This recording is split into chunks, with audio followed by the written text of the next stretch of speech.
Hello प्यारे छात्रों। मैं मोहित शर्मा सर्वोत्तम करियर पाथ में आपका स्वागत है। कैसे हैं छात्रों? अब तो आपके एग्जाम के कुछ ही दिन बाकी रह गए हैं, ठीक है। और बताइए कैसा चल रहा है आपकी प्रिपरेशन? आशा करता हूँ अच्छी चल रही होगी, ठीक है।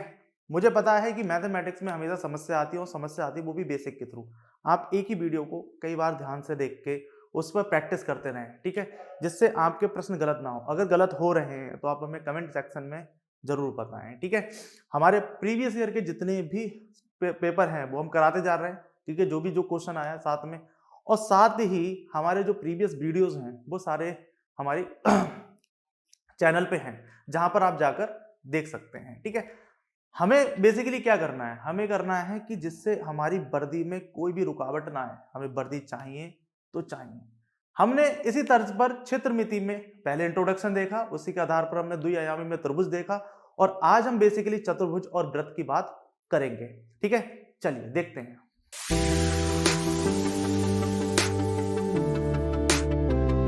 तो प्यारे बच्चों, जैसे ही त्रिभुज बहुत इंपॉर्टेंट था हमारे लिए, उसी प्रकार से हमारे लिए आज जो टॉपिक है हमारा, उसका नाम है चतुर्भुज।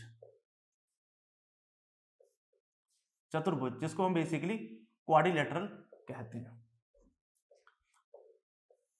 नाम से ही क्लियर है, क्वाड। बेसिकली आपने इसके बारे में पढ़ा भी होगा कि क्वाड देश आपने सुने होंगे, जिसमें ऑस्ट्रेलिया है, इंडिया है, जापान है और अमेरिका है। इसी तरीके से क्वाड का मतलब होता है जहां पर चार चीजें हों, यानी चतुर्भुज का मतलब है जहां पर चार चीजें हों। इसका मतलब क्या है? चतुर्भुज वह होती है यानी कि एक बंद आकृति, ठीक है, चार भुजाओं से निर्मित एक बंद आकृति को हम बेसिकली क्या कहते हैं? चतुर्भुज कहते हैं। इस बात को ध्यान समझिए। अब चतुर्भुज में सारी चीजें ठीक है कि भाई चतुर्भुज में अब हमें यह देखना है कि कौन कौन सी चीजें हमारे लिए आएंगी, और उस पर आधार पर हमें समझना है कि चतुर्भुज होगा क्या, किस तरीके से हमें क्वेश्चन करने हैं।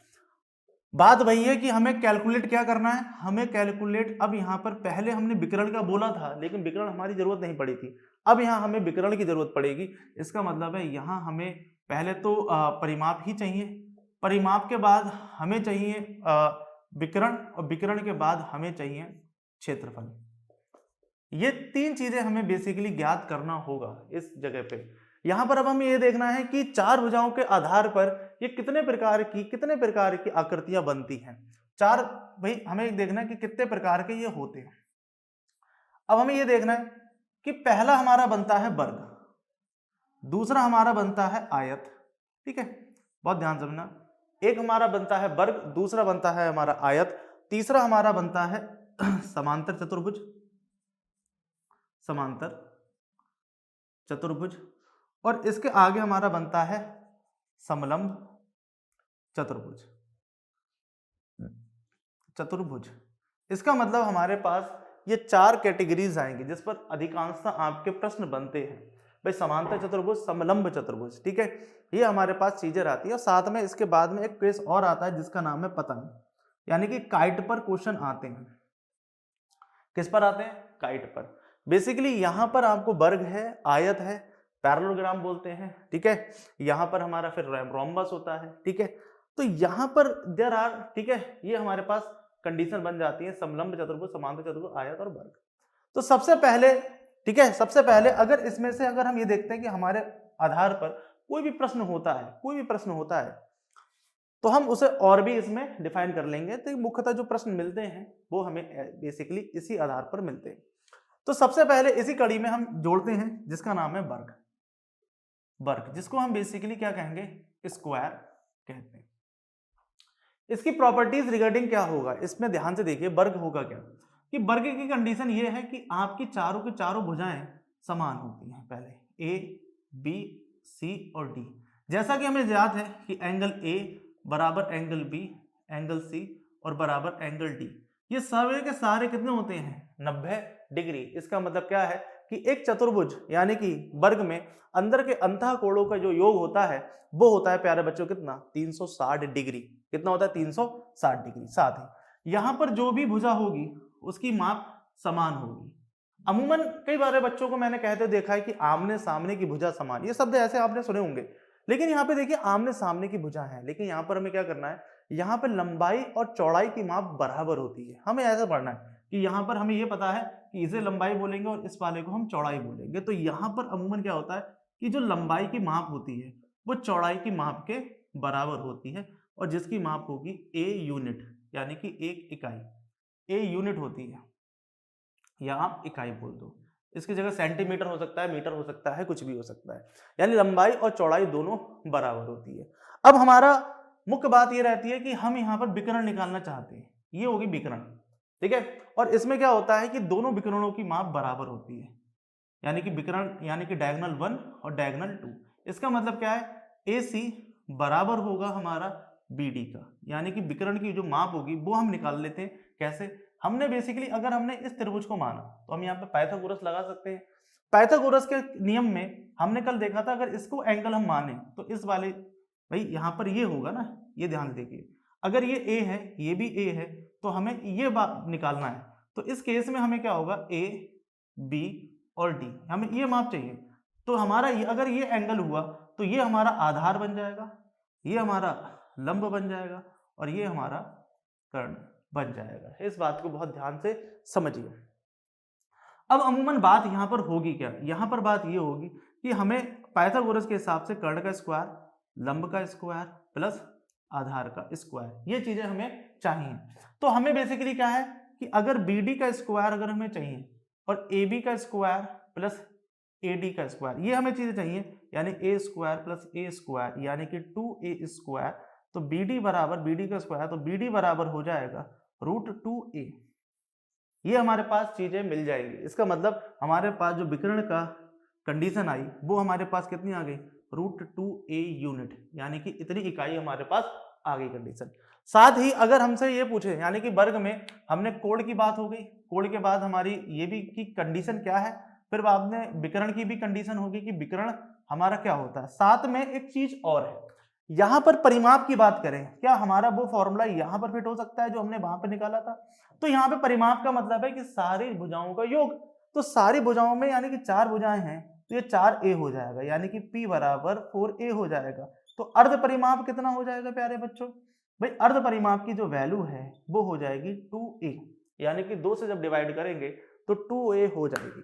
तो अब हमें ये देखना है बेसिकली, अगर हम क्षेत्रफल की कंडीशन देखें तो क्षेत्रफल अमूमन हमारा होगा क्या, भाई क्षेत्रफल होता है लंबाई गुणा चौड़ाई, लंबाई गुणा चौड़ाई। आप ऐसे याद रखें, अब लंबाई भी हमारी A है, ये भी A है, ऊपर A है, बेस सेम है, तो इसका मतलब ये A स्क्वायर हो जाएगी, यानी कि हम बोलेंगे कि भुजा का स्क्वायर, ठीक है। ये हमारा क्षेत्रफल होगा।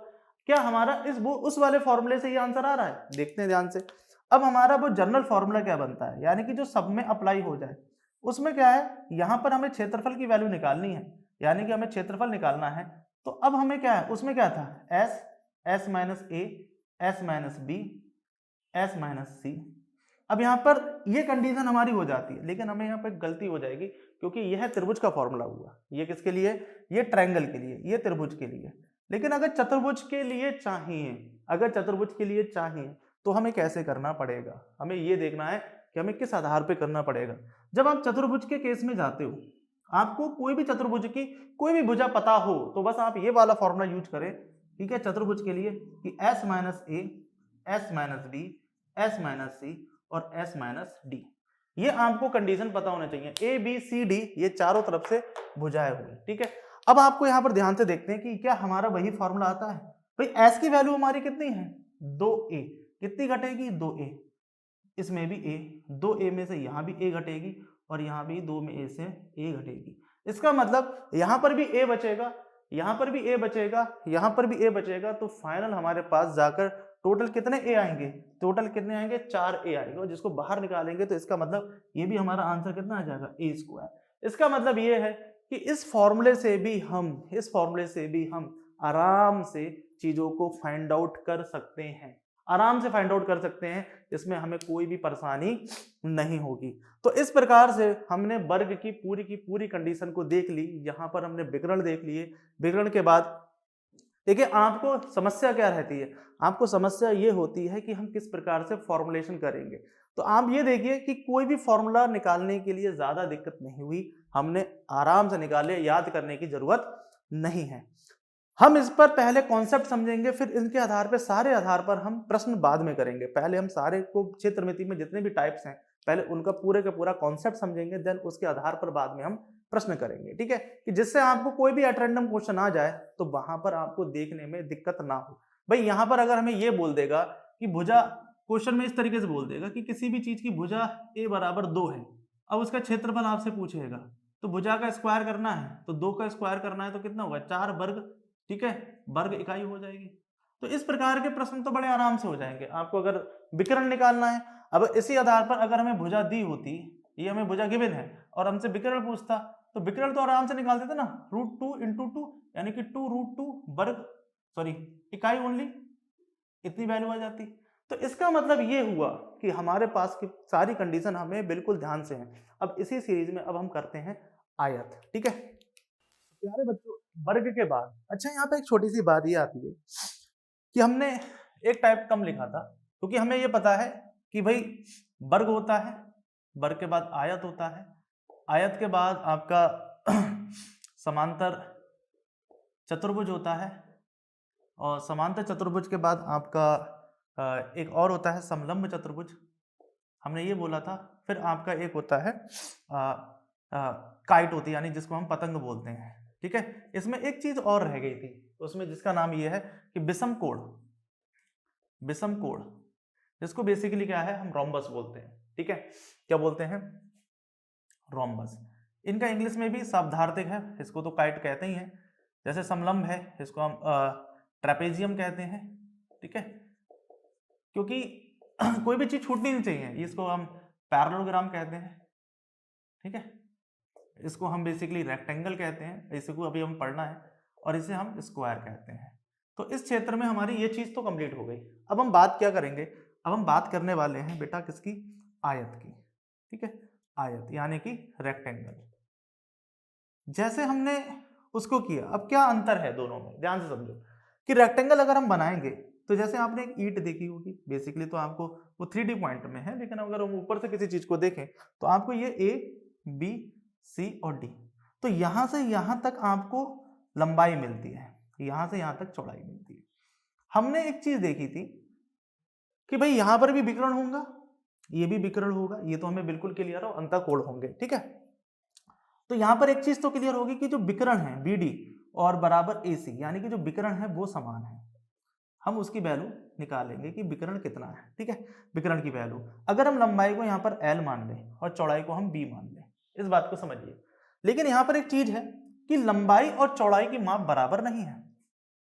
हम कुछ नहीं करेंगे, हम ये बोलेंगे कि लंबाई और चौड़ाई की माप बराबर नहीं है, पहली कंडीशन। दूसरा, भाई इसके साथ में जो आमने सामने की जो भुजा है, आमने सामने की भुजा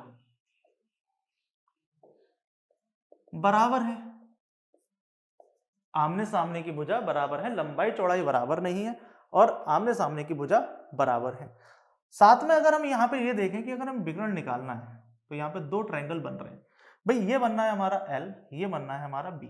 ये अगर इसको एंगल L माने तो ये हमारा बन जाता है A, B और D। पाइथागोरस प्रमेय हम फिर लगाएंगे, तो पाइथागोरस प्रमेय निकालने के बाद हमारा यहाँ पर आ जाएगा L² प्लस B²। तो इसका मतलब क्या है कि यहाँ विकर्ण की जो माप होगी वो ये हो जाएगी L² प्लस B²। इसका मतलब ये हुआ कि हमें रूट में लंबाई का स्क्वायर प्लस चौड़ाई का स्क्वायर, ये दो चीजें हमारे साथ में यहां पर हमको मिलेंगी। अब यहां पर बेसिकली आपको विकर्ण मिल गया, विकर्ण के साथ में आपको लंबाई और चौड़ाई की माप भी पता है। अब हमें बेसिकली क्या निकालना है? अब हमें ये निकालना है कि भाई इसी तरीके से हमें ये पता चल जाए कि क्षेत्रफल कितना होगा। तो क्षेत्रफल की माप हमें चाहिए कि क्षेत्रफल की माप कितनी होगी। तो क्षेत्रफल की माप के लिए हमें करना क्या पड़ेगा भाई? एक तरीका ये है कि लंबाई गुणा चौड़ाई लिख दो। एक फॉर्मूला तो ये होता है जिससे हमें आराम से इसको आंसर निकाल सकते हैं। लेकिन फिर भी हमें अगर जनरल फॉर्मूले से निकालना है, भाई जनरल फॉर्मूला हमें चाहिए कि जनरल फॉर्मूला, तो जनरल फॉर्मूले की हमें क्या चाहिए? पहले तो हमें इसका परिमाप चाहिए। तो परिमाप के लिए क्या हो जाएगा कि भाई L plus B plus B, इसका मतलब कितना हो जाएगा? 2L प्लस 2B, तो इसका मतलब होगा L प्लस B, ठीक है, 2L प्लस B परिमाप हो जाएगा। अब परिमाप के बाद हमारे पास नेक्स्ट कंडीशन आएगी अर्ध परिमाप की। अर्ध परिमाप में अगर हमें जाना है तो 2 हट जाएगा तो l प्लस बी आ जाएगा, यानी s की वैल्यू हमारी l प्लस बी होगी। ठीक है, अगर हमें जनरल फॉर्मूला लगाना है तो जनरल फॉर्मूले की जो वैल्यू होती है, यानी कि हमें क्षेत्रफल निकालना है, क्षेत्रफल का साइन है, तो हमारे पास जो कंडीशन है उस आधार पर हमें देखना है कि भाई s माइनस ए, s माइनस बी और s माइनस सी और s माइनस डी, ये तीन चीजें, ये चार चीजें हमारी होंगी।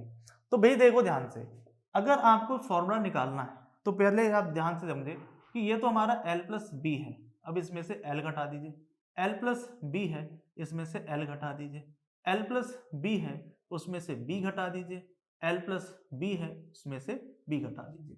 तो इसका मतलब l से l कैंसिल आउट होगा, l से l, यहाँ पर b से b और यहाँ से b से b, तो फाइनल हमारे पास आएगा l गुणे l गुणे b गुणे b। तो आपको पता है कि दो l है, एक बाहर आ जाएगा तो l गुणा b, यानी कि फाइनल हमारे पास क्या आएगा, लंबाई गुणा चौड़ाई। प्यारे बच्चों बताएं कैसा लगा आपको ये फॉर्मूला। ठीक है, आपको कोई भी दिक्कत नहीं होगी, कोई भी फॉर्मूला रटने की जरूरत नहीं होगी। मैंने आपको बताया था कि आपको यथावत चीजें सारी की सारी क्रिस्टल एंड क्लियर होंगी, आपको दिक्कत नहीं होगी। ठीक है, तो इसी क्रम के साथ हमारा जो फॉर्मुलेशन है वो बेसिकली किसका कंप्लीट हो गया, हमारा फॉर्मुलेशन किसका कंप्लीट हो गया, आयत का। अब हमारे लिए यहाँ पर आयत की भी कंडीशन समाप्त हो जाती है। अब हमारा नेक्स्ट चलता है कि भाई समांतर चतुर्भुज और समचतुर्भुज, ये पतंग और विषमकोण, रोम्बस, इनके बारे में हमारी बात चलेगी। ठीक है प्यारे बच्चों, इसी आधार पर अब हमें ये बेसिकली ये चारों के चारों कंडीशन देखनी है। देखिए अमूमन एग्जाम में आपके प्रश्न ये आते हैं, लेकिन ये सारे के सारे प्रश्न आपके जो हैं वो सारे के सारे फॉर्मूला बेस आते हैं। ठीक है, तो हमें पहले ये देखना है कि चित्र कैसे रहेगा। पहले हम सबसे पहले बात करेंगे समांतर चतुर्भुज की। समांतर चतुर्भुज की अगर हम बात करें ध्यान से, तो समांतर चतुर्भुज में और कुछ नहीं है, बहुत ध्यान समझिए कि समांतर चतुर्भुज में इस तरीके से आपको एक समांतर चतुर्भुज दिया होगा, इस चीज को ध्यान से समझें। समांतर शब्द लिखा है समांतर चतुर्भुज, यानी कि आमने सामने की जो भी भुजाएं होंगी वो एक दूसरे के क्या होंगी, समांतर। ठीक है, इस बात को समझिए, एक दूसरे के समांतर होती हैं। आपको क्या होगा, यहाँ पर ध्यान से समझिए कि आपको कुछ नहीं करना है, आपको यहाँ से एक क्या डालना है, परपेंडिकुलर। परपेंडिकुलर डालने के बाद हम यहाँ से एरिया आराम से निकाल लेंगे, और यहाँ से ये और ये दो डायगोनल की हमें बात होगी। यहाँ से देखने से लग रहा है कि इसके डायगोनल बराबर नहीं होंगे, यानी कि यहाँ पर हमें देखने से लग रहा है कि AC नॉट बराबर होगा BD के।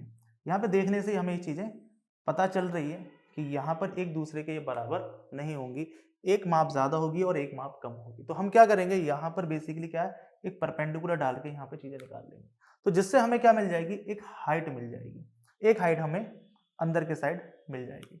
तो अगर हम ये मान लेते हैं, अगर हम ये मान लेते हैं कि जैसे हमने लंबाई गुणा चौड़ाई बोली, तो यहाँ पर अगर हम कुछ माप मान लेते हैं, जैसे इसका माप हमने b मान लिया, इसकी माप h मान ली, तो यहाँ पर बेसिकली आप क्षेत्रफल जब निकालने जाएंगे तो क्षेत्रफल की माप हो जाएगी b गुणा h, और यहाँ से हमारा आंसर आ जाएगा। मैं आपको बस बोला कि हम इसके आधार पर सारे प्रश्न करेंगे, तो अमूमन जो एसएससी में जो जीडी में प्रश्न आते हैं वो बेसिकली सीधे डायरेक्ट जो है वो क्षेत्रफल रिगार्डिंग आते हैं, जिससे हम बड़े आराम से निकाल लेंगे। अगर हमें जरूरत पड़ेगी विकर्ण वगैरह की, अगर कोई प्रश्न देखते हैं तो बड़े आराम से निकल जाएगा, क्योंकि यहाँ पर और भी चीजें हमें गिवन होनी चाहिए। तो यहाँ पर हमने इस चीज को देखा। देन उसके बाद जो हमारे नेक्स्ट केस बनता है, ये हमारा समांतर चतुर्भुज पैरेललोग्राम है, उसके बाद ट्रेपीजियम है। ठीक है, जिसको बेसिकली हम समलंब बोल रहे हैं, समलंब चतुर्भुज। ठीक है, समलंब का मतलब क्या है कि भाई देखो इस तरीके से आपको एक कंडीशन इस प्रकार की आपको गिवन होगी, और ध्यान से A B C और D। अब यहां पर ध्यान से समझिए, अगर आप इसको A मान रहे हैं, इसको B मान रहे हैं, और इन दोनों की हाइट को H मान रहे हैं, जब आप इसको निकालने जाएंगे इसके क्षेत्रफल को, तो हमें बेसिकली हमने क्या बोला, सबसे पहले हमें क्षेत्रफल देखना है कि इसके क्षेत्रफल का फॉर्मूला क्या होगा। तो आप क्षेत्रफल के लिए कोई परेशान मत होइए। देखिए यहाँ पर भी एक चीज आपको समझ में आई कि यहाँ पर विकर्ण की लंबाई जो होंगी वो बराबर होंगी। यहाँ पर आपको दिखता है कि विकर्ण आपको बराबर होंगे, क्योंकि भाई जो भी माप होगी, ठीक है, ये थोड़ा सा अनबैलेंस होगा, उसकी बात हम अलग है। तो यहाँ पर D1 और D2 है, ठीक है, दोनों बराबर होंगे। लेकिन हमें क्षेत्रफल निकालना है, तो क्षेत्रफल के लिए हमें परेशान नहीं होना है। पहले 1/2 लगाएंगे, क्योंकि ये एरिया के बेस पर हम लगा रहे हैं कि भाई A प्लस B, यानी कि इन दोनों का प्लस करके हम इसकी हाइट जो होगी इन दोनों के बीच की, उसे हम जोड़ देंगे, उससे गुणा कर देंगे, तो हमारे पास इसका क्षेत्रफल का फॉर्मूला आ जाएगा। देन उसके बाद हमारा जो नेक्स्ट होता है उसके बाद आता है रोम्बस, यानी कि विषम कोण, जिसको हम बेसिकली हम ये बोलते हैं कि विषम कोण यानी कि रोम्बस। अब रोम्बस और काइट में बस थोड़ा सा अंतर है। जो आपने वर्ग देखा था ना, तो वर्ग को अगर कुछ एंगल पर हम घुमा दें, एंगल को घुमा दें, इसका मतलब ये हमारा जो रोम्बस होगा वो बेसिकली होगा सिंपल इस तरीके से। देखो ध्यान से, इस तरीके से जो हमारा वर्ग था, तो वर्ग को ही आप मान लीजिए यहाँ पे ए बी सी और डी, यानी कि ये किसी एंगल पर है। समांतर चतुर्भुज बनता है आपका किससे? आयत से। ये जो हमारा बनता है ये बनता है हमारा वर्ग से, ठीक है, यानी कि इसके चारों डायमेंशन हमारी बराबर होती हैं, ठीक है, मतलब ये भी ए होगी, ये भी होगी, ये भी होगी, ये भी होगी, बट डायगोनल अलग अलग होते हैं। मतलब हमने इसको D1 मान लिया, इसको हमने D2 मान लिया। तो इसका एक तरीका यह है कि भाई अगर हमें सबका भुजा हमें प्राप्त है तो हम क्षेत्रफल हम जनरल फॉर्मूले से निकाल सकते हैं, उसमें कोई समस्या नहीं है। आपको परिमाप निकालना, अर्ध परिमाप निकालना है, वो एक जनरल फॉर्मूला जो सब पर अप्लाई हो जाएगा, लेकिन उसके लिए सारी भुजा ज्ञात होना जरूरी है।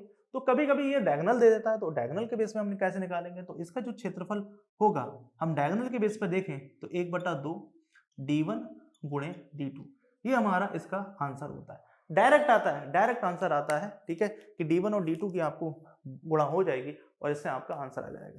इसी क्रम में हमारे पास जो नेक्स्ट केस आता है वो आता है पतंग का, कि भाई पतंग यानी कि काइट।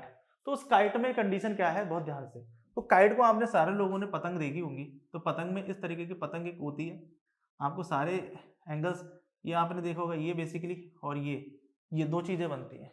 तो डायगोनल से यहाँ पर दो बनते हैं, ठीक है, ए बी सी और डी, यानी कि ये एंगल दोनों बराबर होते हैं, ये एंगल, ठीक है। तो ये एंगल, तो एंगल्स के बेस पर हम डायगोनल्स की अगर बात करें तो एक डायगोनल बड़ा होगा और एक डायगोनल छोटा होगा, तो ये D1 होगा और ये D2 होगा। तो इस आधार पर सेम इसका फॉर्मूला बनता है पतंग का, यानी कि काइट का, बिल्कुल रोम्बस की तरह बनता है काइट का फॉर्मूला भी। अगर हम यहाँ पर एरिया निकालें, यानी कि हम क्षेत्रफल निकालना चाहें कि क्षेत्रफल कितना होगा, तो यहाँ पे क्षेत्रफल होता है D1 plus D2, sorry D1 into D2, यहाँ पर ये हमारा आंसर आ जाता है। तो इसमें हमें बेसिकली डायरेक्ट वैल्यू दी होगी। बस होता क्या है कि अमूमन क्षेत्रमिति में कई लोगों को फॉर्मूले पता नहीं होते हैं, इस आधार पर आपसे प्रश्न गलत हो जाते हैं या छूट जाते हैं, तो आपको वो छोड़ने की कोई जरूरत नहीं है। अब आपका पूरे का पूरा क्षेत्रमिति में जो बेसिकली चतुर्भुज पे आधार पर प्रश्न है वो सारे के सारे आपसे होंगे, ऐसा कोई भी प्रश्न नहीं है जो ना हो, ठीक है। और हमने क्या है कि पहले पूरा मेंसुरेशन का जो टॉपिक्स हैं उनको हम जितने भी फॉर्मूले बनते हैं जिस तरीके से बनते हैं पहले उसको कंप्लीट करेंगे, देन उसके बाद हम उसके प्रश्न करेंगे। और जो एग्जाम में प्रश्न आए हम उसके आधार पे करेंगे कि हो सकता है त्रिभुज पे आए, हो सकता है आयत पे आया हो। अल्टरनेटली हम देखेंगे कि क्या क्या प्रश्न पूछे हैं और कितने एक पेपर में उसने क्वेश्चन पूछे, कि 2 पूछे हैं, 3 पूछे हैं, 4 पूछे हैं, और किस आधार पर पूछे हैं। जब हमारी पूरी कंडीशन हो जाएगी उसके आधार पर हमें कोई समस्या है ही नहीं, ठीक है। वीडियो को देखते रहें, ठीक है, लाइक करें, सब्सक्राइब करें और ज्यादा से ज्यादा शेयर करें, जिससे कई सारे बच्चों की दुविधा समाप्त हो जाए। और वीडियो कैसा लग रहा है ये हमें कमेंट करके जरूर बताएं। धन्यवाद।